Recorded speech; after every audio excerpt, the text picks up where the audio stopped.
So hello students and welcome back to another video. So students, आज की video में हम लोग बात करेंगे आपके सामने एक्सरसाइज 10.2 के इंट्रोडक्शन के बारे में of chapter 10 vector algebra class 12 mathematics NCERT. ये वाला चैप्टर जो है इसको मैंने पहले आपको बता दिया था कि वेक्टर अलजेब्रा में हम लोग क्या पढ़ने वाले हैं। 10.1 का इंट्रोडक्शन बताते हैं मैंने कि बेसिक वेक्टर है क्या, है ना। वेक्टर एक्चुअली में क्या होता है, क्योंकि वेक्टर और स्केलर हमारे पास दो तरह की फिजिकल क्वांटिटीज़ होती हैं, तो हम बात करेंगे सिर्फ वेक्टर के बारे में, ठीक है ना। वेक्टर कौन सी क्वांटिटी होती है? A quantity with magnitude and direction. तो हम लोग यहाँ पर वेक्टर तो हमने पढ़ लिया था। अब यहाँ पर हमें पढ़ना क्या है? Vector algebra. तो एक बेसिक वेक्टर अलजेब्रा जो स्टार्ट होगा एक्सरसाइज 10.2 से स्टार्ट होगा। तो 10.2 में हम लोग बेसिक ऑपरेशंस पढ़ेंगे कि how to add two vectors, और यहाँ पर हम कैसे उनका डिफरेंस फाइंड कर सकते हैं, how to subtract two vectors, ठीक है ना। उसके बाद हम पढ़ेंगे प्रॉपर्टी ऑफ वेक्टर एडिशन, ठीक है। और बहुत सारे टॉपिक्स हैं इसके अंदर, जैसे कि how to calculate unit vector और direction question and direction ratios of a vector, है ना। तो इस टाइम इस एक्सरसाइज इस वीडियो के अंदर देखेंगे। तो फर्स्ट ऑफ ऑल हमारे पास जो टॉपिक आता है वो आता है एडिशन ऑफ वेक्टर, ठीक है ना। तो उसके बारे में बात करते हैं, एडिशन ऑफ वेक्टर के बारे में।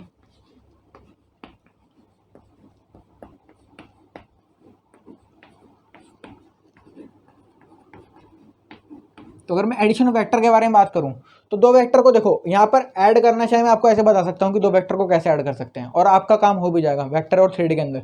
लेकिन आपको चीज़ें कंसेप्चुअली समझनी पड़ेंगी, क्योंकि अगर मान लो आप कहीं कॉम्पिटिशन में जाते हो और ये इससे रिलेटेड क्वेश्चन आपको आता है, तो फिलहाल आप एनसीईआरटी के क्वेश्चन तो कर सकते हो, लेकिन आप कंसेप्ट आपको नहीं पता तो आप अदर बुक के क्वेश्चन नहीं कर पाओगे, है ना। वहाँ पर अगर क्वेश्चन की लैंग्वेज थोड़ी सी घुमा कर आ गई तो आप कंफ्यूज हो जाओगे। तो इसलिए फोकस आपको करना है कंसेप्ट के ऊपर, क्योंकि नंबर ऑफ क्वेश्चन ज़्यादा नहीं है वेक्टर 3D के अंदर। लेकिन अगर आपको कंसेप्ट पता है तो क्वेश्चन अगर बाहर से भी आता है तो भी आप कर सकते हो, ठीक है ना। तो आपको इसलिए इसके कंसेप्ट पर ज़्यादा ध्यान देना है। तो एडिशन ऑफ वेक्टर के लिए हमारे पास दो लॉ होते हैं। सबसे पहला लॉ होता है ट्राइंगल लॉ, है ना। तो ट्राइंगल लॉ समझेंगे यहाँ पर।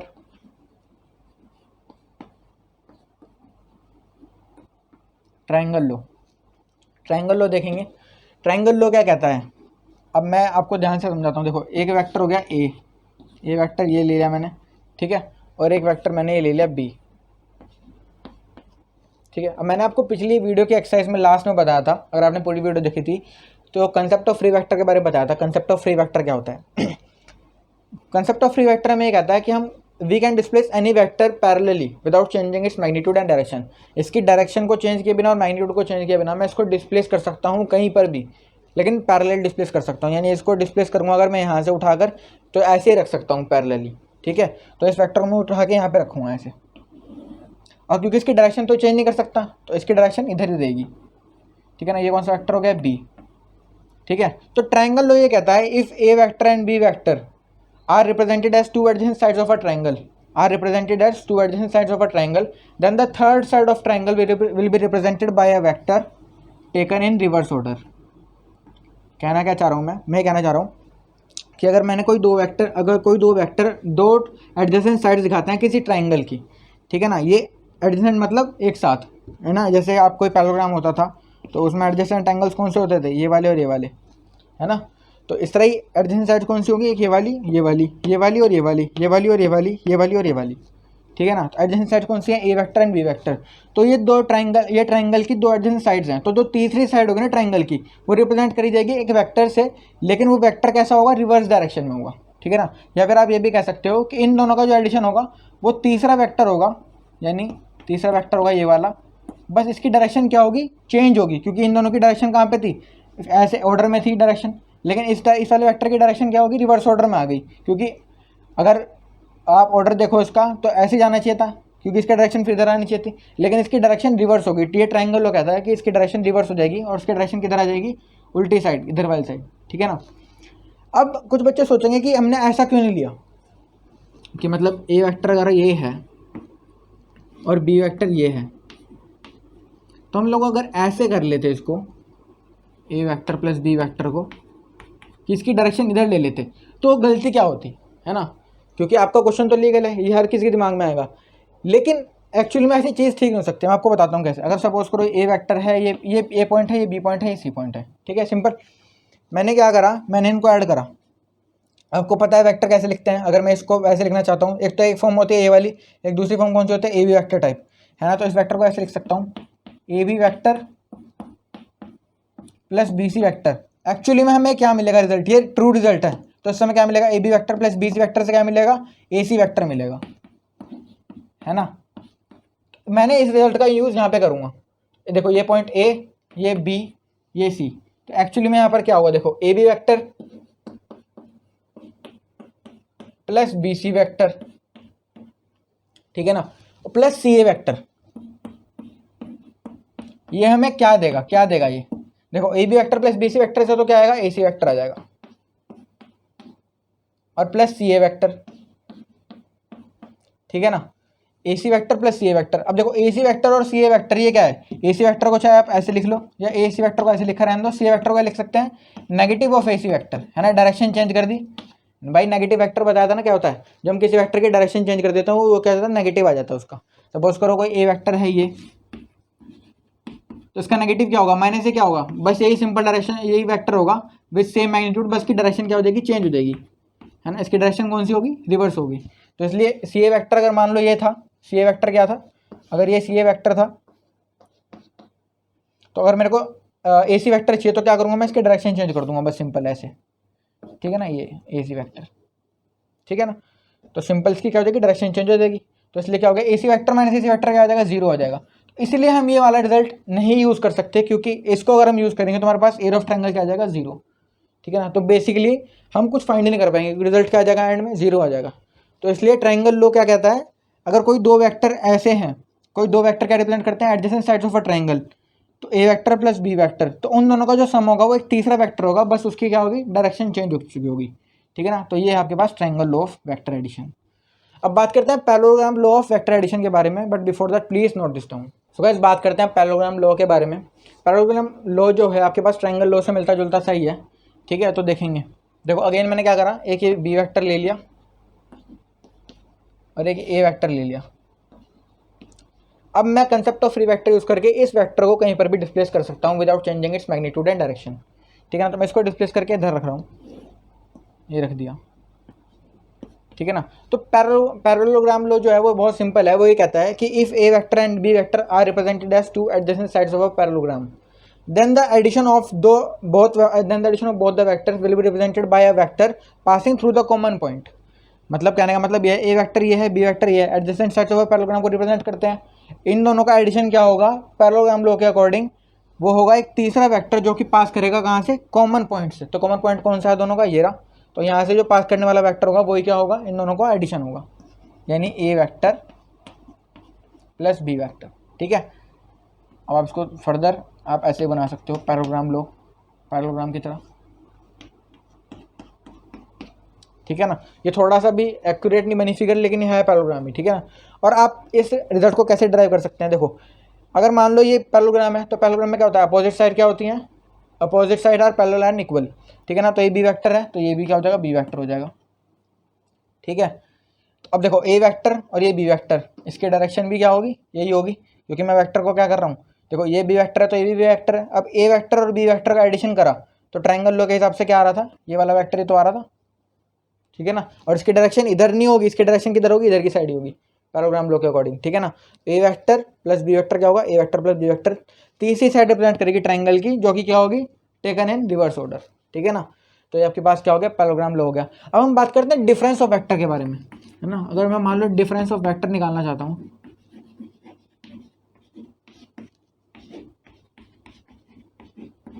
अगर मान लो मैं ए वेक्टर है और माइनस बी वेक्टर है, इनको निकालना चाहता हूँ, A vector minus B vector को, तो मैं इसको सिंपली ऐसे लिख सकता हूँ, A vector plus minus B vector, लिख सकता हूँ कि नहीं लिख सकता। अब मैं क्या कर रहा हूँ, ए वेक्टर ये हो गया, ठीक है ना। अब पहले बी वेक्टर कैसे था, पहले बी वेक्टर ऐसे था कि नहीं। अब नेगेटिव ऑफ बी वेक्टर कैसे आएगा, अगर मान लो ये बी वेक्टर था, ये बी वेक्टर था, तो नेगेटिव ऑफ बी वेक्टर कैसे आएगा, नेगेटिव ऑफ बी वेक्टर यही आएगा ना, इसकी बस क्या हो जाएगी, डायरेक्शन चेंज हो जाएगी, तो नेगेटिव डायरेक्शन ये। तो A vector negative B vector कैसे आएगा, ये आ जाएगा, ट्रायंगल लॉ के हिसाब से क्या आ जाएगा, A vector plus minus B vector, क्योंकि ट्रायंगल लॉ क्या कहता है, if two adjacent sides of parallelogram, if two adjacent sides of a triangle are represented by A vector and B vector, then the addition of A vector and B vector will be represented by a third side whose taken in reverse direction, ठीक है ना। ए vector ये है और B vector ये है, फिलहाल के लिए इस नेगेटिव को भूल जाओ, इस नेगेटिव को भूल जाओ, ए वेक्टर ये है, बी वेक्टर ये है, तो ट्रायंगल लॉ के हिसाब से ये तो तीसरा वेक्टर होगा, इसके बस डायरेक्शन चेंज होगी, ये रिजल्ट क्या देगा हमें, ए वेक्टर प्लस बी वेक्टर। लेकिन ये तो बी वेक्टर है ही नहीं, ये तो क्या है, नेगेटिव बी वेक्टर, तो इसलिए हम क्या कर सकते हैं, इसको A vector plus minus B vector में लिख के इसको सिंपली क्या लिख सकते हैं, A vector minus B vector. ठीक है ना।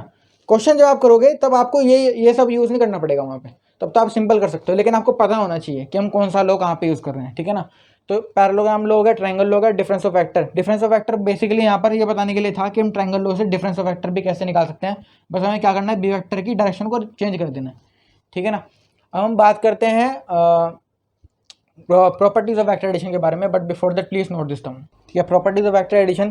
प्रॉपर्टीज़ को आपको ज़रूर एम्फोसिस देना है प्रॉपर्टीज़ पर, क्योंकि प्रॉपर्टीज़ अगर आपको नहीं पता तो आपको बेसिक नॉलेज तो है ही नहीं ना, क्योंकि प्रॉपर्टीज से रिलेटेड क्वेश्चन आता है तो आप कर नहीं पाओगे। भले ही आपको पूरा चैप्टर आता है, लेकिन आपको प्रॉपर्टी नहीं पता और प्रॉपर्टी से रिलेटेड ही क्वेश्चन आ गया तो पूरा चैप्टर करने का फायदा क्या हुआ, है ना। इसलिए कोई भी चीज़ छोड़नी नहीं है, और खासकर प्रॉपर्टीज़, क्योंकि एक्चुअली में क्वेश्चन यहाँ से बन सकता है प्रॉपर्टीज से, है ना। 1 या 2 मार्क का प्रॉपर्टी से क्वेश्चन आ सकता है, तो आपको प्रॉपर्टीज पर जरूर ध्यान देना है। तो पहली प्रॉपर्टी हमारे पास कौन सी प्रॉपर्टी है, कम्यूटेटिव प्रॉपर्टी।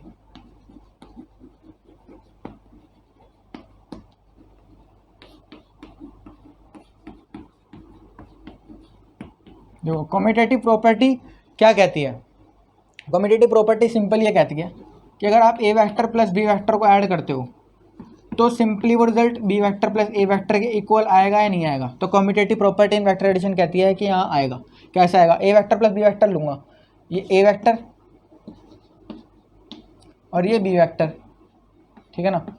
तो रिजल्ट क्या आएगा ट्रायंगल लॉ के हिसाब से, ए वेक्टर प्लस बी वेक्टर का ये तो आएगा। ठीक है, अब मैं B vector plus A vector कर रहा हूँ तो यही वाला वेक्टर आना चाहिए, वो बी वेक्टर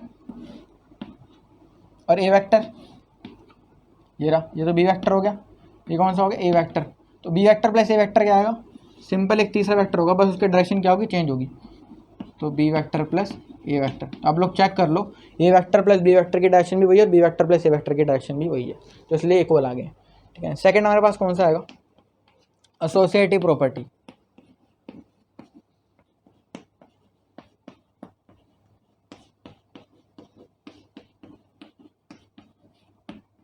एसोसिएटिव प्रॉपर्टी के बारे में बात करें तो दो वेक्टर कैसे एसोसिएट हो रहे हैं जब ऐड कर रहे हैं उनको, तो सिंपली ये बताती है प्रॉपर्टी। देखो अगर मैं ये प्रॉपर्टी ये कहती है A vector plus B vector plus C vector equals to A vector plus B vector plus C vector. ठीक है ना। ये प्रॉपर्टी सिंपली क्या कहती है, ये कहती है कि अगर हमारे पास 3 वेक्टर्स हैं ए बी सी, तो आप चाहे बी प्लस सी को पहले ऐड करके उसमें ए ऐड कर लें, या फिर ए प्लस बी को पहले ऐड करके उसमें सी ऐड कर लें, रिजल्ट आपके पास क्या आने वाला है, सेम आने वाला है। तो सिंपली ये प्रॉपर्टी बस ये बताती है। ठीक है ना। थर्ड प्रॉपर्टी क्या कहती है, एडिटिव आइडेंटिटी।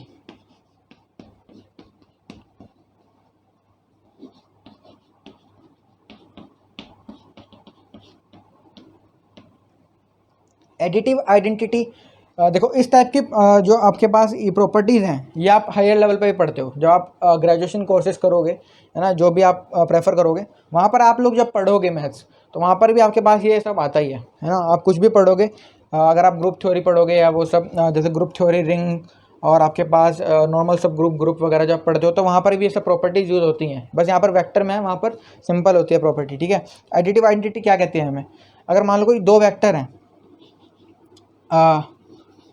नहीं 2 वेक्टर नहीं, एक सिंपल कोई ए वेक्टर है, ठीक है ना, तो एडिटिव आइडेंटिटी इस वेक्टर की क्या होगी, एडिटिव आइडेंटिटी इस वेक्टर की एक ऐसा वेक्टर होगा जिसको अगर इस वेक्टर के अंदर मैं ऐड करूं तो मुझे वापस यही वाला वेक्टर मिल जाए।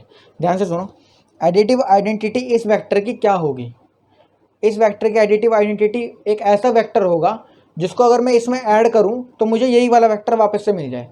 तो मैं इसमें ऐसा क्या ऐड करूँ कि मुझे यही वाला वेक्टर मिल जाए, मैं इसमें ऐसा क्या ऐड करूँ कि मुझे ये वाला वेक्टर मिल जाए। तो बच्चे कहेंगे जीरो नहीं ऐड करना, क्योंकि वेक्टर के अंदर एक स्केलर ऐड नहीं हो सकता, वेक्टर के अंदर एक वेक्टर ही ऐड हो सकता है।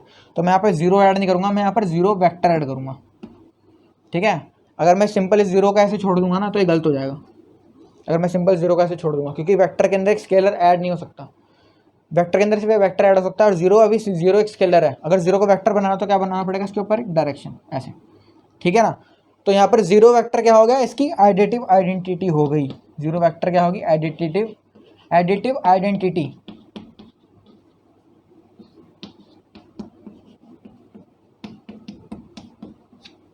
ठीक है। और फोर्थ हमारे पास क्या आ जाएगा, लास्ट वाला एडिटिव इन्वर्स। इन दोनों का नाम सेम सेम सा ही लगता है बच्चों को, इसलिए कन्फ्यूजन होता है, तो ध्यान से सुनना।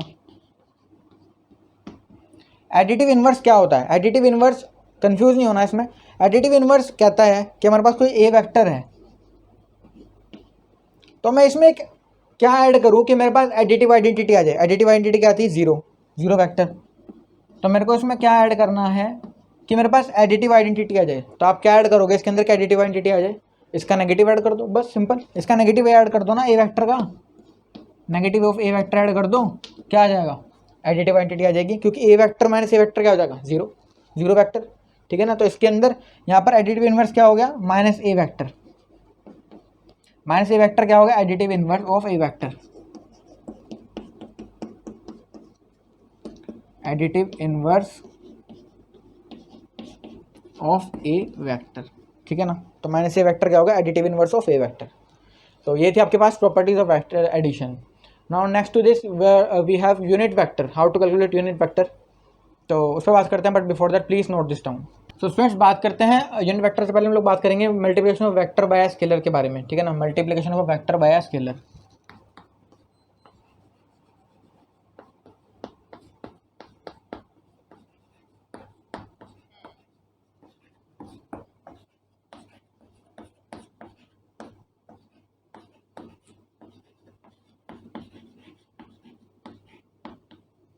Multiplication of a vector by scalar.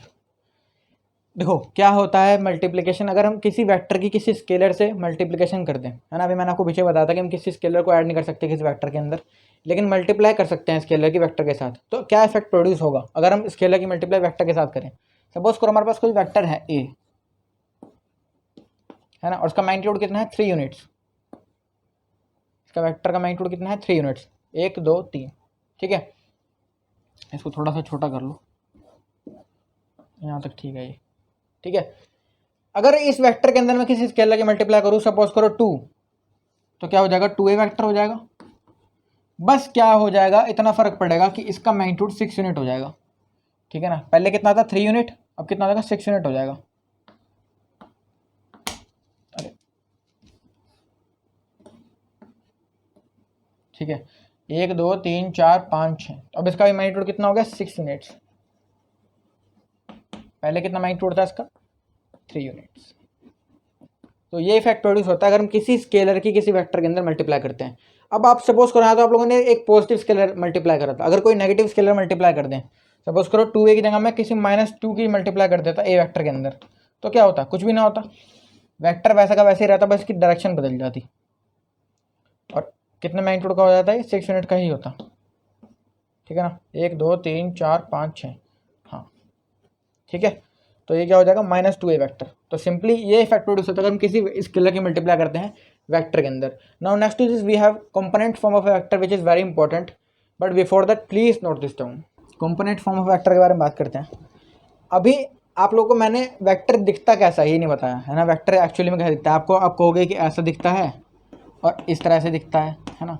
आपकी बात ठीक है, आप लोगों ने ये पढ़ा है तो आपको ये दिखेगा, लेकिन एक्चुअली में वेक्टर ऐसा नहीं दिखता। जब कंपोनेंट फॉर्म की बात करें तो वेक्टर कुछ अलग दिखता है ना। तो उसके बारे में बात करते हैं। कंपोनेंट क्या होता है, सपोज करो 3D कोऑर्डिनेट सिस्टम लिया मैंने, ये y, ये x और ये z, ठीक है। इस पे कुछ यूनिट का, इसका x एक्सिस का कुछ मैग्नीट्यूड होगा, इस x एक्सिस का भी कुछ मैग्नीट्यूड होगा, y एक्सिस का भी कुछ मैग्नीट्यूड होगा और z एक्सिस का भी कुछ मैग्नीट्यूड होगा। तो इस एक्सिस का जितना भी मैग्नीट्यूड होगा मुझे उससे मतलब नहीं, बट इस एक्सिस के मैग्नीट्यूड में, x एक्सिस के, y एक्सिस के, z एक्सिस के, इनमें जो 1 यूनिट का वेक्टर है ना, इनमें जो 1 यूनिट का वेक्टर है, x एक्सिस का जो 1 यूनिट का वेक्टर है, यानी ये 1 यूनिट का जो वेक्टर है, वेक्टर ऑफ 1 यूनिट, इसको हम कैसे डिनोट करेंगे, आई कॉम्पोनेंट से, आई कैप, ठीक है, आई कैप से डिनोट करेंगे। y एक्सिस पर जो होगा उसको किस से डिनोट करेंगे, उसको डिनोट करेंगे j कैप से, ठीक है। और इस z एक्सिस के लॉन्ग जो 1 यूनिट का वेक्टर होगा इसको कैसे डिनोट करेंगे, k कैप से, ठीक है। x एक्सिस पर i कैप से, y एक्सिस पर j कैप से और z एक्सिस पर k कैप से। कोई अगर आपसे फ्यूचर में पूछ ले कि i j k का मतलब क्या है ना, क्योंकि बहुत नॉर्मल होता है ये सब वेक्टर के अंदर, बच्चों को बता देते हैं कि वेक्टर कैसे लिखा जाता है। तो उसको कोई वेक्टर है 2i cap plus 3j cap, plus 4k cap. तो बच्चे को तो फैमिलियर हो जाएगा वो धीरे धीरे करके, है ना, जब एक ही चीज़ पढ़ेगा तो पता लग ही जाएगा। लेकिन एक्चुअली मैं उसे ये नहीं बताता कि आई जे के का मतलब क्या है। तो आई जे के का मतलब क्या है, आई कैप क्या होता है, एक यूनिट का वेक्टर होता है किसके डायरेक्शन में, in direction of X axis. Y J cap क्या होता है, जे कैप होता है एक यूनिट का vector in direction of Y axis. और के कैप क्या होता है, सिमिलरली एक यूनिट का vector in direction of Z axis. ठीक है, तो आई जे के का मतलब ये होता है। अभी आप लोग एक बात और देखो, ये जो हमने एक पोजीशन वेक्टर का केस लिया था,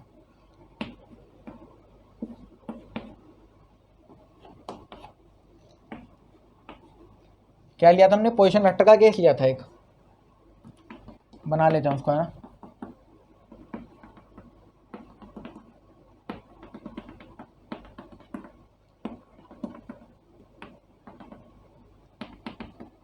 पोजीशन वेक्टर क्या होता है, पोजीशन वेक्टर ओरिजिन से एक पॉइंट पी स्पेस में कोई है, पॉइंट पी स्पेस में जिसके कोऑर्डिनेट्स क्या है, एक्स वाई जेड, है ना। इससे मैंने ओरिजिन से एक वेक्टर जोड़ा, तो पॉइंट पी का पोजीशन वेक्टर क्या हो जाएगा, ओपी वेक्टर हो जाएगा। ओरिजिन के कोऑर्डिनेट्स क्या होते हैं, 0 0 0, तो पॉइंट पी का पोजीशन वेक्टर क्या हो जाएगा, ओपी वेक्टर हो जाएगा। तो ओपी वेक्टर अभी आप लिख नहीं सकते, आपको पता है ओपी वेक्टर आप लोगों ने कैसे पढ़ रखा, या तो ओपी वेक्टर लिख लो, या फिर क्या लिख सकते हैं इसको, सिंपली आर वेक्टर लिख सकते हैं। लेकिन क्या आप इसको कंपोनेंट फॉर्म में लिख सकते हो, अभी कंपोनेंट फॉर्म में अभी आप इसको नहीं लिख सकते। मैं बताता हूँ कैसे लिख सकते हैं एक्चुअली में कंपोनेंट फॉर्म में। इसमें आपके कितने भी मैग्नीट्यूड हो सकता है ना इस एक्सिस का, लेकिन एक यूनिट का मैग्नीट्यूड कितना होगा, आई कैप, है ना। इस पे एक यूनिट का मैग्नीट्यूड कितना होता है, वाई कैप, वो सॉरी जे कैप, वाई एक्सिस पर। और जेड एक्सिस पर एक यूनिट का मैग्नीट्यूड कितना होता है, के कैप होता है। हाँ, तो ये के कैप, इस पर किसकी लेंथ कितनी भी हो, है ना, एक्स पॉइंट, इस एक्स बाई जेड कहाँ पे है, पॉइंट स्पेस में है, तो इसकी जो लेंथ होगी फिलहाल के लिए, देखो ये वेक्टर जो होगा ये यहाँ पर कितना हो जाएगा, ये तो आई कैप है, और ये पूरी लेंथ कितनी है, एक्स, तो ये कंपोनेंट क्या हो जाएगा, ये वाली लेंथ एक्स आई कैप, कंपोनेंट के फॉर्म में। ये कितना हो जाएगा, ये पूरी लेंथ वाई, और एक यूनिट का मैग्नीट्यूड क्या, एक यूनिट का जो मैग्नीट्यूड का वेक्टर होगा, एक यूनिट मैग्नीट्यूड का वेक्टर जो होगा उसको कैसे नोट करेंगे, जे कैप से। तो उसको कैसे लिखेंगे, वाई जे, और इसको कैसे लिखेंगे, के वाले को जेड के, ठीक है ना, क्योंकि लेंथ कितनी है जेड, और मैग्नीट्यूड कितना है एक यूनिट का वेक्टर का के, ठीक है ना। तो इसको हम एक्चुअली में कैसे लिख सकते हैं, इसको एक्स आई cap plus Y J cap. ये थोड़ा जनरल केस था तो शायद आपको मुश्किल हुई हो समझने में, है ना। अगर एक्स वाई जेड ना होकर सपोज करो कुछ ऐसा होता, कोई भी पॉइंट होता स्पेस में, ये पॉइंट ले लो, आर आर पॉइंट, इसके कोऑर्डिनेट्स क्या हैं, 1 2 3। अब आप कैसे लिखोगे इसको, आप इसका पोजीशन वेक्टर कैसे लिखोगे, इसका पोजीशन वेक्टर सिंपली कैसे होगा, ये तो ओरिजिन हो गया 0 0 0, यहाँ पर कितना, यहाँ पर कंपोनेंट आई कैप, ये जे कैप और ये के कैप इस एक्सिस पर। तो सिंपली आप कैसे लिख सकते हो, इसको कैसे लिख सकते हो, ये तो एक्स कंपोनेंट है ना, एक्स आई कैप, ये वाई वाला 2 2 जे कैप, और जेड वाला 3 के कैप। तो this is your component form of vector, ठीक है। तो आप जब क्वेश्चन करोगे आगे आगे तो आपको सब क्लियर हो जाएगा। फिलहाल के लिए आपको ये पता नहीं चाहिए कि कंपोनेंट फॉर्म ऑफ वेक्टर क्या होती है, और कंपोनेंट्स का मतलब क्या होता है, जे का मतलब, आई जे का मतलब क्या ये होता है, आई का मतलब क्या होता है, एक यूनिट का vector in direction of X axis, J का मतलब होता है एक यूनिट का vector in direction of Y axis, और के का मतलब होता है एक यूनिट का vector in direction of Z axis, ठीक है। तो this is component form of vector. Now next to this we have got unit vector. How to calculate unit vector of a vector?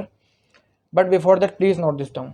So students अब बात करते हैं unit vector in direction of any vector, ठीक है ना। कोई भी vector हो सकता है, A vector, B vector, C vector, कोई भी वेक्टर हो सकता है। अगर उसके डायरेक्शन में हम एक यूनिट वेक्टर चाहिए तो हम कैसे निकालेंगे, आपको पता है यूनिट वेक्टर क्या होता है, एक वेक्टर जिसकी मैग्नीट्यूड कितना होता है, 1 यूनिट, ठीक है। लेकिन हम निकालते कैसे हैं वो भी पता होना चाहिए, कि कोई क्वेश्चन में तो एग्जाम में तो ये आएगा ना कि निकाल के दिखाओ, वो आपसे ये तो पूछेंगे व्हाट इज यूनिट वेक्टर, है ना। पेपर आपका न्यूमेरिकल होगा, थ्योरेटिकल नहीं। तो एक वेक्टर ले लेता हूँ मैं, सपोज करो कोई भी वेक्टर, ए वेक्टर ले लिया मैंने, ठीक है। इसकी मैग्नीट्यूड कितनी भी हो सकती है, सपोज करो इसका मैग्नीट्यूड 3 यूनिट का है, ठीक है। तो मुझे इसकी डायरेक्शन में एक वेक्टर चाहिए। अभी इसका मैग्नीट्यूड छोड़ दो आप लोग 3 यूनिट का। इस ए वेक्टर को मैं कैसे रिप्रेजेंट करता हूँ, सपोज करो आई कैप प्लस 2 जे कैप प्लस 3 के कैप। बेसिक एग्जांपल ले रहा हूँ, ठीक है ना, फिक्स नहीं है ये, अपनी तरफ से समझाने के लिए एग्जांपल ले ले। ए वेक्टर आई कैप प्लस 2 जे कैप प्लस 3 के कैप। अब मैं इसको बनाऊंगा इधर, ठीक है। आपके पास ये होगा ए वेक्टर, आपको चाहिए इसकी डायरेक्शन में इस वेक्टर के डायरेक्शन में आपको क्या चाहिए, यूनिट वेक्टर चाहिए, unit vector in direction of any vector. यहाँ पे एनी वेक्टर कौन सा, ए वेक्टर, तो यूनिट वेक्टर चाहिए आपको इन डायरेक्शन ऑफ ए वेक्टर। अब इसके डायरेक्शन में आप यूनिट वेक्टर कैसे निकालोगे, और होता क्या है वो, इसके डायरेक्शन में एक यूनिट का वेक्टर, इसके मैग्नीट्यूड कितने यूनिट का हो सकता है, एक यूनिट, सपोज करो एक यूनिट इतनी है, ठीक है ना। एक्चुअल में इसकी यूनिट कितनी हो सकती है, कितनी मैग्नीट्यूड हो सकता है, सपोज करो यहाँ पे कितना, 1 2 3 4 5 6 7, 7 यूनिट का मैग्नीट्यूड है। लेकिन मेरे को क्या चाहिए, एक यूनिट के मैग्नीट्यूड का वेक्टर चाहिए, एक यूनिट के मैग्नीट्यूड का वेक्टर चाहिए। तो यहाँ पर हम कैसे निकालेंगे unit vector in direction of A vector, तो बहुत सिंपल है इसका फॉर्मूला। अब जो एक यूनिट का वेक्टर होगा ना, इसको आप ए वेक्टर नहीं बोलोगे, इसको आप क्या बोलोगे, ए कैप बोलोगे, ठीक है। Unit vector in direction of A vector will be denoted as A cap, ठीक है। ए कैप कैसे निकलेगा, ए कैप का सिंपल एक फॉर्मूला याद रख लो, इसका फॉर्मूला होता है A vector upon magnitude of A vector. ये फॉर्मूला हर जगह चलेगा, पूरे वेक्टर में भी और 3D में भी, ठीक है, और बहुत यूज़ होगा ये फॉर्मूला, तो याद रखना है इसको। अब इस वेक्टर को आप कैसे निकालोगे, ए वेक्टर क्या है, I cap plus 2j cap plus 3k cap, इसका मैग्नीट्यूड निकालना है, मैग्नीट्यूड ऑफ ए वेक्टर, है ना। मॉडुलस का मतलब क्या होता है, मैग्नीट्यूड ऑफ ए वेक्टर। वो कैसे निकलेगा, ए वेक्टर, इसका स्केलर कंपोनेंट क्या है, स्केलर कंपोनेंट है 1 का स्क्वायर प्लस 2 का स्क्वायर प्लस 3 का स्क्वायर, ठीक है। तो कितना हो जाएगा एक्चुअली में, 1 + 4 + 9 दैट इज 14, ठीक है। तो मैग्नीट्यूड ऑफ ए कितना आ गया, 14 आ गया। तो इसका मैग्नीट्यूड ऑफ ए कैसे लिख सकते हैं, 14, सॉरी √14 आएगा, अंडर रूट लगाना भूल गया यार, तो √14 आ जाएगा, ठीक है। अब इस वेक्टर को ऐसे भी छोड़ सकते हो या फिर ऐसे भी छोड़ सकते हो। यहाँ पे स्केलर कंपोनेंट क्या है, 1 लिख सकते हैं ना, 1 आई कैप, 0 नहीं है क्योंकि 0 × आई कैप तो 0 ही हो जाएगा, 1 है, 1 × आई कैप आई कैप, तो 1/√14 आई कैप प्लस 2/√14 जे कैप प्लस 3/√14 के कैप, ठीक है। तो this is your A cap. अगर आपको कोई भी वेक्टर की डायरेक्शन में एक यूनिट वेक्टर निकालना है तो आप लोग क्या इसका फॉर्मूला लगाओगे, A vector upon magnitude of A vector. So अब बात करते हैं आगे, how to calculate direction cosines and direction ratios of vector, but before that please note this down. So इस बात करते हैं condition for collinearity of 2 vectors के बारे में। कंडीशन फॉर कोलिनियरिटी ये बहुत छोटा सा टॉपिक है ना, इसको देख लेंगे, लेकिन है इंपॉर्टेंट ये भी। एक कंडीशन फॉर कोलिनियरिटी, कोलिनियरिटी मतलब मैंने आपको पिछली वीडियो में बताया था, यानी पैरेलल वेक्टर्स, ठीक है ना। और परपेंडिकुलरिटी भी आगे आएगा, उसको डॉट प्रोडक्ट में सीखेंगे। यहाँ पर कोलिनियरिटी के बारे में बात कर रहे हैं कि 2 वेक्टर कोलिनियर या पैरेलल कब होंगे, उनकी क्या कंडीशन होगी। तो सपोज करो, मैं बहुत इजीली आपको बताता हूँ, कोई ए वेक्टर है ये, इसका मैग्नीट्यूड कितना है, 4 यूनिट का है, ठीक है। 1 2 3 4, इसका मैग्नीट्यूड कितने यूनिट का है, 4 यूनिट का। शायद ये दिख नहीं रहा होगा, डार्क कर देता हूँ उसको थोड़ा सा, 4 यूनिट का मैग्नीट्यूड है। अब कोई बी वेक्टर हो गया ये,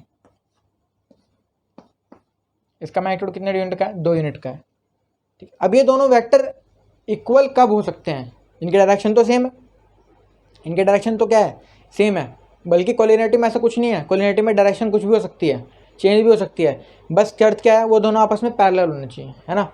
तो यहाँ पर ए वेक्टर और बी वेक्टर इक्वल कब हो सकते हैं, जब इनके डायरेक्शन सेम हो, इनके डायरेक्शन सेम हो, और क्या हो, आपस में इनका मैग्नीट्यूड भी सेम हो। अब देखो, इसका मैग्नीट्यूड 4 है, इसका मैग्नीट्यूड 2 है, ए वेक्टर का मैग्नीट्यूड कितना है, 4 है, और बी वेक्टर का मैग्नीट्यूड कितना है, 2 है।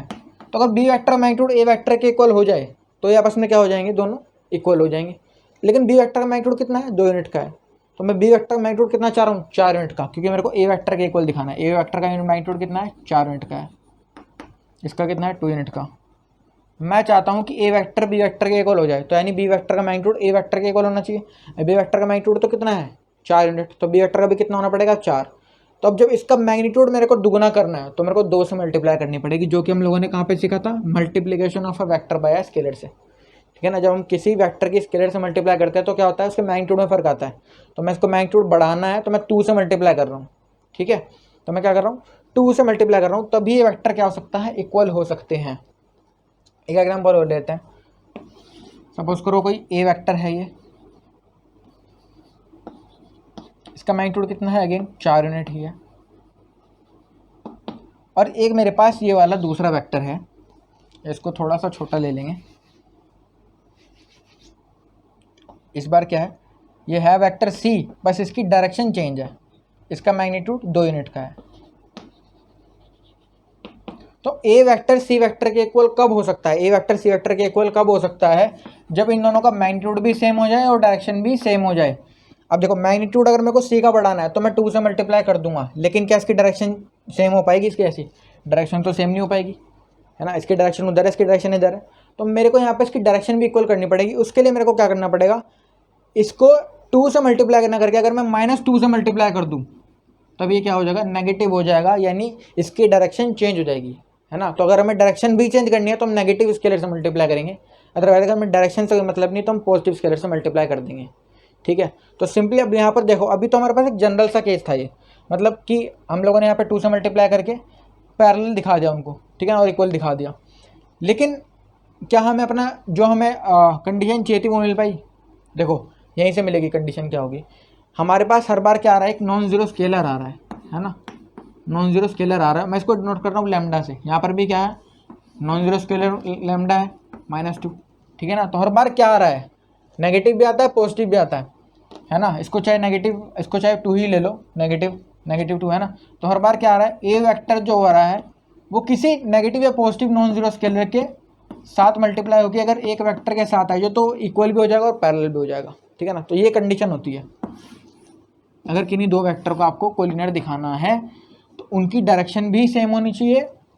सॉरी, ये वाली कंडीशन यहाँ पर अप्लाई करेंगे हम लोग, A vector equals to ± B vector, ठीक है ना। जैसे यहाँ पर मैंने आपको बताया था कि 4 यूनिट का वेक्टर था और ये 2 यूनिट का था, तो हम लोगों ने 2 से मल्टीप्लाई करी, और 2 क्या एक नॉन जीरो स्केलर है, और यहाँ पर हम लोगों ने क्या करा, -2 से मल्टीप्लाई करा, इसलिए हम लोग यहाँ पर प्लस का साइन लगा के एक लैम्डा लगाएंगे, ठीक है ना। जनरल कंडीशन यही है, A vector equals to ± lambda times B vector. और इसको कुछ ऐसे भी पढ़ सकते हैं, बी वेक्टर इक्वल्स टू ±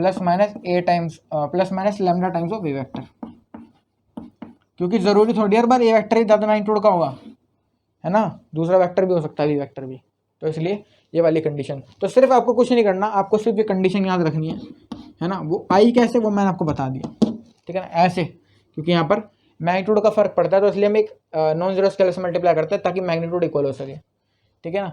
अब बात करते हैं यहाँ पर हम लोग वेक्टर जॉइनिंग 2 पॉइंट्स और direction cosines and direction ratios of a vector कैसे कैलकुलेट करते हैं। But before that please note this down. So वैसे बात करते हैं direction cosines and direction ratios of a vector. How to calculate direction cosines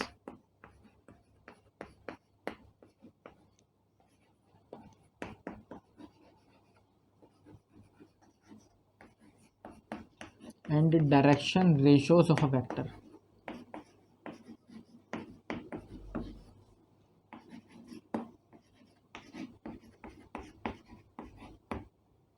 ठीक है ना। तो ये बहुत सिंपल है, इसके अंदर कोई ऐसा खास फंडा नहीं है। आपको बस ये बताना चाहिए डायरेक्शन कोसाइन डायरेक्शन रेशियोज क्या होते हैं, है ना। बाकी तो फॉर्मूला बेस्ड काम है। तो मैंने आपको बताया था कि direction cosine and direction ratios क्या होते हैं। जब एक वेक्टर, कोई भी position vector X axis Y axis Z axis के साथ कुछ एंगल बनाता है अल्फा बीटा गामा, तो अल्फा बीटा गामा क्या होता है, डायरेक्शनल एंगल्स होते हैं, और उन्हीं के कोसाइंस क्या होते हैं, डायरेक्शन कोसाइंस होते हैं।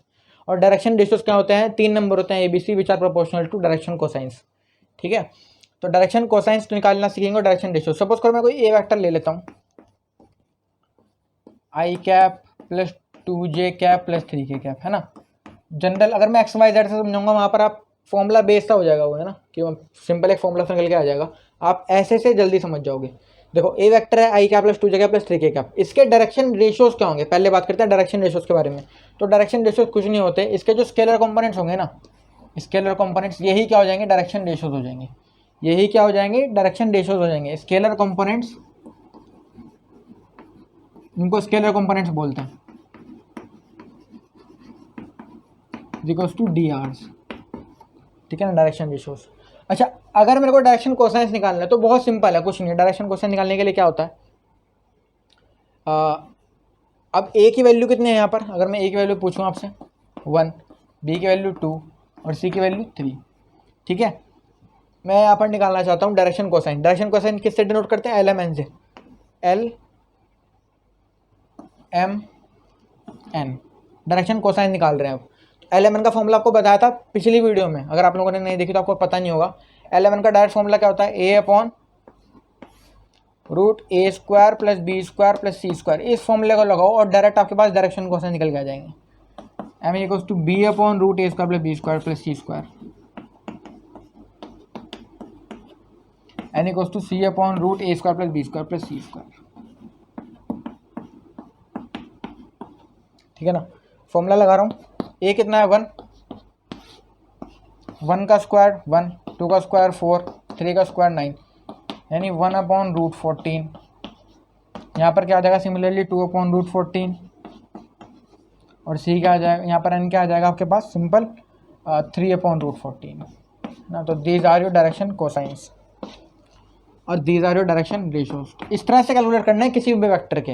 अब मैं आपको एक वेक्टर दे रहा हूँ, आप उसको खुद से निकाल के देखना है, ठीक है।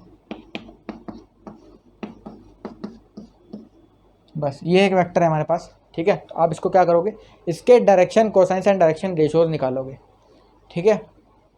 तो बात करते हैं आगे वेक्टर जॉइनिंग 2 पॉइंट्स के बारे में, but before that please note this down. So as now बात करते हैं वेक्टर जॉइनिंग 2 पॉइंट्स के बारे में।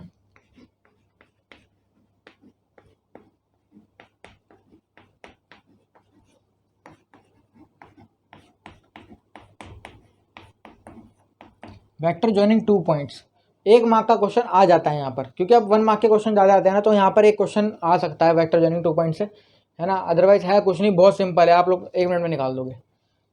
पहले देखते हैं इसका डेरिवेशन, देखते हैं पहले। तो देखो ये मैंने क्या किया, एक 3D कोऑर्डिनेट सिस्टम बना लिया, ठीक है। टेढ़ा तो नहीं है ना, सही है। ये कोई एक पी क्यू वेक्टर हो गया, ये आपके पास पी और ये क्यू, इसकी डायरेक्शन इधर, ठीक है, पी क्यू तक, इसको पी क्यू ही पढ़ेंगे। अब एक पी पॉइंट का पोजीशन वेक्टर क्या होगा, ओपी वेक्टर। पी पॉइंट के पोजीशन वेक्टर के बारे में बात कर रहा हूँ, तो ओपी वेक्टर हो जाएगा। क्यू पॉइंट का पोजीशन वेक्टर क्या होगा, ओक्यू वेक्टर। ये होगा कि नहीं होगा। पी पॉइंट का पोजीशन वेक्टर क्या होगा, ओपी वेक्टर, यानी ये ओ है। पी पॉइंट का पोजीशन वेक्टर ओपी वेक्टर, और क्यू पॉइंट का position vector OQ vector. P point के कंपोनेंट सपोज करो x1 y1 z1, और क्यू पॉइंट के पोजीशन क्यू पॉइंट के कोऑर्डिनेट क्या होंगे, x2 y2 z2, ठीक है। अब मैं निकालना चाह रहा हूँ इस वेक्टर को, पी क्यू वेक्टर को निकालना चाह रहा हूँ, पी क्यू वेक्टर को। तो अब ट्रायंगल लो के हिसाब से देखें तो OP vector plus P Q vector किसके इक्वल आएगा, ओ क्यू वेक्टर के। आएगा कि नहीं आएगा ट्रायंगल लो के हिसाब से। अगर मान लो ए वेक्टर है बी वेक्टर, तो ए वेक्टर बी वेक्टर इसका क्या आएगा, A vector plus B vector, यानी OP vector plus P Q vector equals to O Q vector, ठीक है। ये कंडीशन हमारे पास है। मैं यहाँ पर क्या निकालना चाह रहा हूँ, P Q vector. P Q vector में निकालना चाह रहा हूँ, तो पी क्यू वेक्टर कैसा आएगा, O Q vector minus O P vector, ठीक है। ओ क्यू वेक्टर क्या है एक्चुअली में, ओ क्यू वेक्टर ये कितना है, ओ कोऑर्डिनेट 0 0 0, ठीक है। ओ क्यू वेक्टर क्या होता है, आपको पहले ही बताया था मैंने भी पीछे ही, कि किसी पोजीशन वेक्टर को जब हम लिखते हैं कंपोनेंट फॉर्म में तो कैसे लिखते हैं, वो कैसे आएगा, x2 i cap O Q vector, x2 i cap plus y2 j cap plus z2 k cap. जिनको ये भी समझ नहीं आ रहा ना, मैं आपको बताता हूँ कि एक्चुअली में क्या हो रहा है। अगर मान लो इस फिलहाल के लिए इतनी चीज़ को भूल जाओ, ये सिर्फ एक कोई ये उसको भूल जाओ, ये ओपी वेक्टर है ना, और x1 y1 z1 नहीं है, x y z है। तो आपको मैंने कैसे बताया था, जब ओपी वेक्टर मैंने पोजीशन वेक्टर को कंपोनेंट फॉर्म में लिखा था, तो कैसे लिखा था, एक्स आई cap Y J cap Z के कैप, एक्स आई cap plus Y J cap plus Z के कैप। यहाँ पर क्या हो गया, x1 y1 z1 हो गया, तो ओपी वेक्टर क्या आ जाएगा, x1 I cap plus y1 J cap plus z1 K cap. इस तरह ओपी वेक्टर क्या हो जाएगा, x2 आई कैप प्लस y2 जे कैप प्लस z2 के कैप, ठीक है। अब ओपी वेक्टर लिख रहे हैं, क्या आ जाएगा, x1 I cap plus y1 J cap plus z1 K cap. तो अब मैं क्या कर रहा हूँ, पी क्यू वेक्टर निकाल रहा हूँ, बहुत सिंपल है। पी क्यू वेक्टर क्या आ जाएगा, ओ क्यू वेक्टर, यानी x2 आई कैप प्लस y2 जे कैप प्लस z2 के cap plus minus OP vector क्या है, x1 I cap plus y1 J cap plus z1 K cap, ठीक है ना। अब पी क्यू वेक्टर इन दोनों को माइनस करके आएगा, तो जब माइनस करते हैं ना दो वेक्टर को, सिर्फ स्केलर कंपोनेंट माइनस होंगे, आई कैप एज इट इज रहेगा, यानी x2 माइनस x1, है ना। और कोरस्पॉन्डिंग होंगे, आई वाला आई के साथ, वाई वाला वाई के साथ, जे वाला जे के साथ, सॉरी एक्स आई वाला आई के साथ, जे वाला जे के साथ, के वाला के साथ, ठीक है। x2 minus x1 I cap plus y2 minus y1 J cap plus z2 minus z1 K cap. This is how you calculate a vector joining 2 points, ठीक है ना। पी क्यू वेक्टर कैसे निकाला, उसका सिंपल फॉर्मूला क्या है, x2 - x1 i cap plus y2 - y1 j cap plus z2 - z1 k cap, ठीक है ना। इतना बकवास ना करके भी आपको सिर्फ पता होना चाहिए कैसा आया, क्योंकि आपसे अगर कोई फ्यूचर में पूछ ले तो आप वहाँ बताने में ये ना हो जाओ कि आपको ये पता ही नहीं, बस आपको सिंपल एक फॉर्मूला याद है ना। तो इसलिए पता होना चाहिए। जब कॉम्पिटिशन में बैठते हैं तो आपको कंसेप्चुअल नॉलेज ही टेस्ट होती है आपकी, है ना। क्वेश्चन कितने का रखे हैं वो नहीं पता होता। तो देखो x2 - x1 i cap plus y2 - y1 j cap plus z2 - z1 k cap, इस तरह से आप कोई भी वेक्टर लिख सकते हो जो 2 पॉइंट्स को जॉइन करता है, उसका सिंपल फॉर्मूला ये है, ठीक है ना। यानी इसका एक क्वेश्चन कर लेते हैं, उससे आपको बहुत आराम से क्लियर हो जाएगा ये। सपोज करो कोई वेक्टर है पी क्यू अगेन, ठीक है ना। इसके पॉइंट्स क्या है 1 2 3, इसके पॉइंट्स क्या है 3 2 1, ठीक है। तो पी क्यू वेक्टर, तो जब पी क्यू वेक्टर जब देखो 2 पॉइंट को ज्वाइन कर रहा है वेक्टर पी और क्यू को, तो इसको कैसे लिखेंगे कंपोनेंट फॉर्म में। तो कुछ नहीं करना, जो टर्मिनल पॉइंट है उसके इनिशियल पॉइंट में से, जो टर्मिनल पॉइंट के कोऑर्डिनेट है और इनिशियल पॉइंट के कोऑर्डिनेट है, टर्मिनल में से इनिशियल माइनस करना है, यानी इसमें से इसे माइनस करना है। तो 3 - 1 आई कैप प्लस 2 - 2 जे कैप प्लस 1 माइनस सॉरी 3 2 1, और वहाँ पर क्या आ जाएगा 1 - 3 के कैप, ठीक है ना। तो 3 - 1 यानी 2 आई कैप, 2 - 2 यानी 0 जे कैप, और 1 - 3 यानी -2 के कैप, है ना। इसको फाइनली हम कैसे लिख सकते हैं 2 आई कैप, और 0 जे कैप को आप चाहे ना भी लिखो, -2 के कैप ऐसे लिख सकते हैं, ठीक है ना। तो ये आ जाएगा आपके पास वेक्टर कंपोनेंट फॉर्म में जब 2 पॉइंट को ज्वाइन करते हैं, ठीक है। Now next to this we have last topic that is section formula used in vectors, ठीक है। उसके बारे में बात करते हैं सेक्शन फॉर्मूला के बारे में, but before that please note this down. So guys बात करते हैं सेक्शन फॉर्मूला के बारे में, है ना। 10.2 का लास्ट जो इंट्रोडक्शन का पार्ट है वो यही है, सेक्शन फॉर्मूला।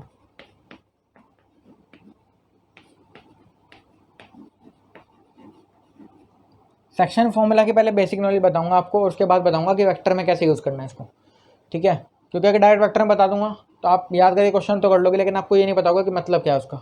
देखो सेक्शन फॉर्मूला 3 उसमें पढ़ना है हमें, 3 कुछ भी कह लो यार, 3 पार्ट्स में पढ़ना है। एक तो हमारे पास है पहला इंटरनल का केस है ना, केसेस में पढ़ेंगे। पहला केस है जब इंटरनली डिवाइड होगा, ठीक है। अब इंटरनली में क्या है, देखो कोई भी एक लाइन है P x1 y1, है ना, लाइन सेगमेंट, और ये Q x2 y2, कोई एक पॉइंट आ गया बीच में R, है ना। इसके कोऑर्डिनेट हमें नहीं पता, ठीक है ना। तो लेट्स से इस कोऑर्डिनेट A एंड B, ठीक है। इसके कोऑर्डिनेट हमें पता नहीं है, मैंने मान लिए A और B है, और ये R पॉइंट जो है इसको m/n में डिवाइड करता है, ठीक है। ये इस R को ना एक काम करो, थोड़ा सा ना ऐसे बनाओ साइड में, जिससे आपको फील आ जाए वाली, इतनी m है और ये पूरी n है। तो ये R पॉइंट है, इसके कोऑर्डिनेट मैंने क्या ले ली A, B। अब मैं इस A, B की वैल्यू निकालना चाह रहा हूँ, तो मेरे पास क्या फॉर्मूला है जिससे मैं निकाल सकूँ। तो सिंपल हमारे पास सेक्शन फॉर्मूला होता है, ठीक है।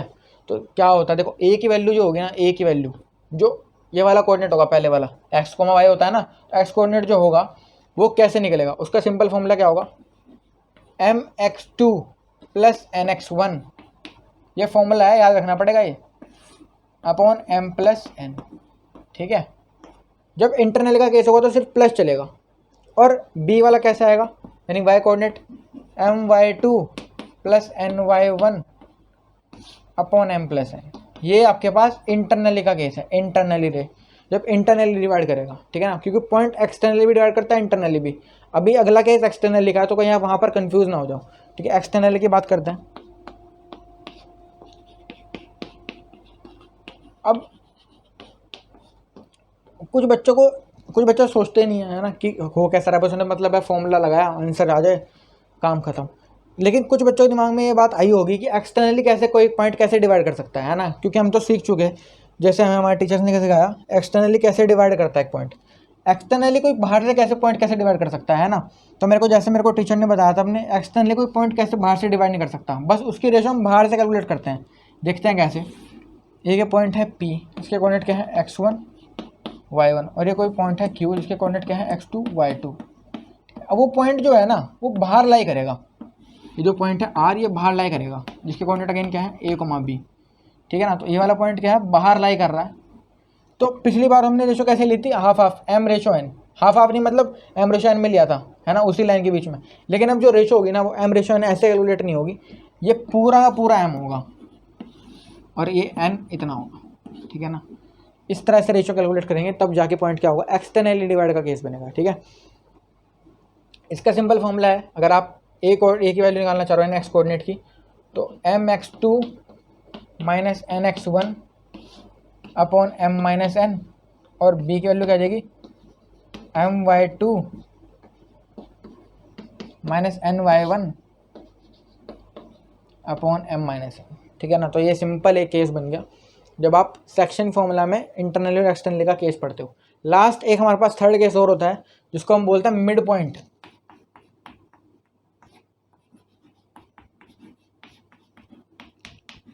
है ना। मिड पॉइंट के लिए मैं यहाँ पर एक बना देता हूँ line, P X one Y one और ये क्या होगा एक्स टू वाई टू। तो सिंपली जो पॉइंट होगा ना आर, वो बीच में लोकेटेड होगा, ए कॉमा बी यहाँ पर, ठीक है ना। यहाँ पर ये एम रेशो एन, क्योंकि ये जो बीच में है पॉइंट, तो एम रेशो एन क्या होगा, इक्वल होगा आपस में, जितना ये पार्ट है उतना ये पार्ट है, तभी तो ये बीच में आएगा। तो यानी M is equals to N हो जाएगा यहाँ पर, ठीक है ना। तो जब M is equals to N हो जाएगा तो आप सिंपली एक फॉर्मूला ड्राइव कर सकते हो। ए की वैल्यू मैं यहाँ पर लिख रहा हूँ, X one plus X two upon two, और बी की वैल्यू क्या आ जाएगी, Y one plus Y two upon two, ठीक है ना। तो ये आपको सिंपली फॉर्मूला याद रखने हैं, ये वाला फॉर्मूला, ये वाला फॉर्मूला, ये वाला फॉर्मूला, ये वाला फॉर्मूला, ये फॉर्मूला, ये फॉर्मूला, ठीक है ना। इसको याद रखना है, आप उसको नोट डाउन करो। उसके बाद हम वेक्टर के केस में पढ़ते हैं, क्योंकि ये वेक्टर वाला नहीं था, ये मैंने आपको बताया सिंपल। अब वेक्टर में कैसे यूज़ होता है इसका, उसके बारे में बात करते हैं और फिर वीडियो को खत्म करते हैं। तो before that please note this down. So वैसे बात करते हैं section formula in case of vector के बारे में, है ना। जब वेक्टर के अंदर बात करेंगे, अब तो लाइन के बारे में बात आया था आपको, लाइन सेगमेंट के बारे में। अब जब वेक्टर के बारे में बात करेंगे तो पहले इंटरनल का केस देखते हैं। इंटरनली में क्या फॉर्मूला होगा वेक्टर्स में। देखो एक हमारे पास, एक मैं फिगर बनाता हूँ आपके पास, ये और ये,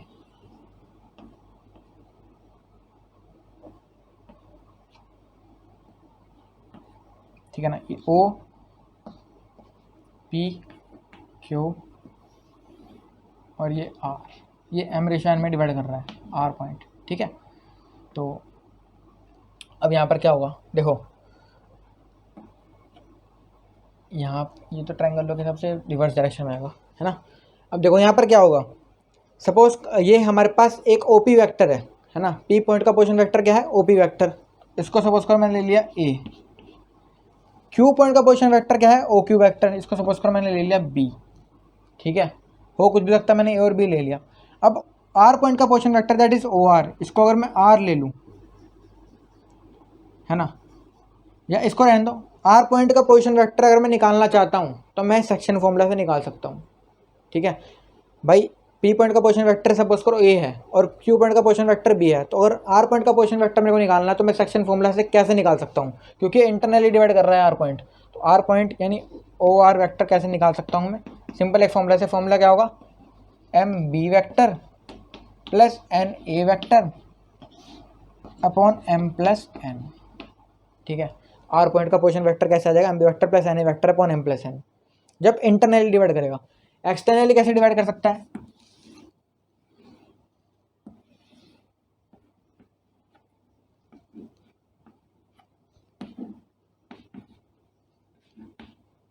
ओ पी क्यू,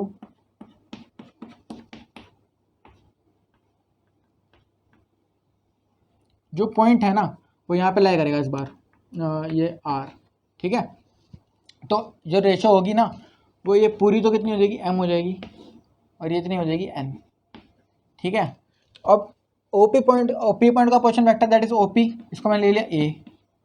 ओ क्यू पॉइंट का position vector that is B, ठीक है। क्यू पॉइंट का position vector O Q that is B vector. अगर मैं आर पॉइंट का पोजीशन वेक्टर निकालना चाहता हूँ तो वो कैसे निकलेगा, जो क्योंकि पॉइंट तो कैसे डिवाइड कर रहा है एक्सटर्नली, तो यानी ओ आर वेक्टर कैसे निकलेगा, M B vector minus N A vector upon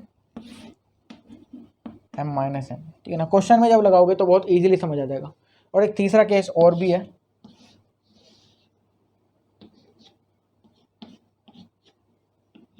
इस बार क्या हो गया, इस बार जो आर पॉइंट है वो बीच में ला कर गया, यानी एम रेशो एन ये इक्वल हो जाएंगी, ठीक है।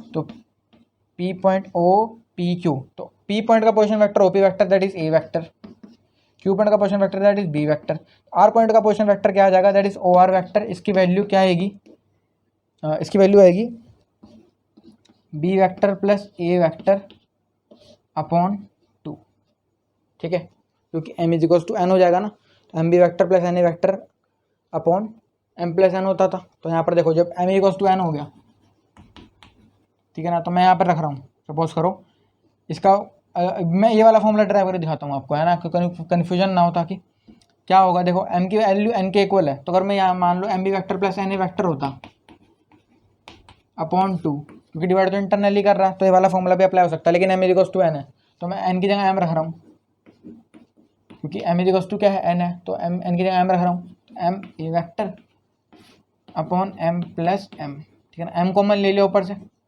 तो क्या बचा B vector plus A vector upon नीचे एम कॉमन ले लिया, तो कितना बचेगा एम प्लस एम यानी 2m, है ना, तो यहाँ पे 2 ऐसे एम से एम कट जाएगा यानी B vector plus A vector upon 2, तो इस तरह से रिजल्ट आ जाएगा, ठीक है ना।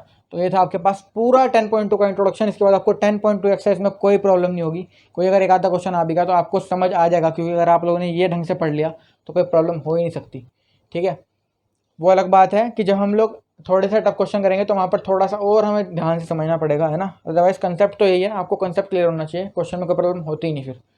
तो इसके बाद हमारे पास एक्सरसाइज 10.2 करेंगे हम, उसके बाद हमारे पास 10.3 जो आएगी उसमें से हम प्रोडक्ट पढ़ना शुरू करेंगे, प्रोडक्ट ऑफ वेक्टर्स, तो उसको पढ़ेंगे बाद में। अगर ये वीडियो अच्छी लगी हो इस वीडियो को लाइक करना, चैनल पर नहीं हो सब्सक्राइब करना और वीडियो को शेयर करना अपने फ्रेंड्स के साथ ज़्यादा से ज़्यादा।